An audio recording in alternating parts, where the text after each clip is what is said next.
Noong Biyernes, June 20, 2025, ipinakilala ang aktres na si Janine Gutierrez bilang brand ambassador ng Insular Healthcare na eye care sa pagtitipong ginanap sa St. Luke's Medical Center sa Taguig City.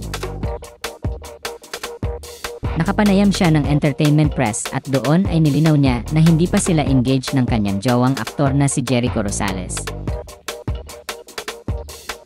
Nagkaroon kasi ng mga espekulasyong engaged na raw sina Janine at Jericho dahil sa mga paraw o sailboat na nakitang naglalayag sa Boracay na may mga nakasulat na Janine Gutierrez said yes noong araw ng kagitingan, April 9, 2025. Natatawang ibinahagi ng aktres sa naturang panayam ang tungkol sa naging reaksyon ng kanyang jowa.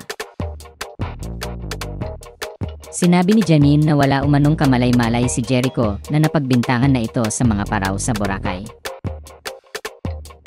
Gusto nila malaman, kinulang mo si Jericho. Diretsahan na daw. Wala na pag-tumpik-tumpik pa. It's 11:40, let's do it. Actually, walang kamalay-malay siya, no, na siya na yung napagbintangan sa mga paraw sa Boracay.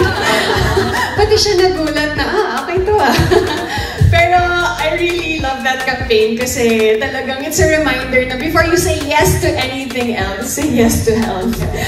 Samantala, ipinagtapat ng aktres sa iCare HMO event na wala raw talaga sa plano niyang pumasok sa showbiz pero nagbago raw ang lahat dahil sa kanyang yaya.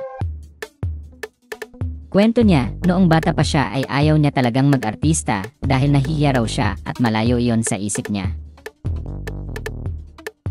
Ngunit pagdating sa pagsisikap na makatulong sa kanyang pamilya, iyon ang nag-push sa kanya na kailangan niyang mag-ipon ng pera dahil mahal magkasakit. Ayon pa sa aktres, very important para sa kanya ang anything with health.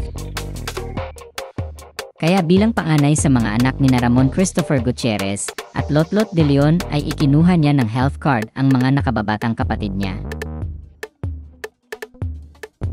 First thing talaga is when I do my yearly parang expenses, HMO talaga. Kasi sometimes no matter how well you take care of yourself, hindi mo talaga maiwasan, hindi mo masabi kung anong pwedeng mangyari. So, I really like encourage everyone to, take the time to get your eye care plan. Kasi at least meron kang peace of mind na, tuloy-tuloy ka sa trabaho, tayong mga freelancer, di ba? Kakaiba yung schedule, lahat tayo, kung ano man ang trabaho mo, nagpupuyat. So, it's really just nice to have that peace of mind na there is that support system that will take care of you whatever happens.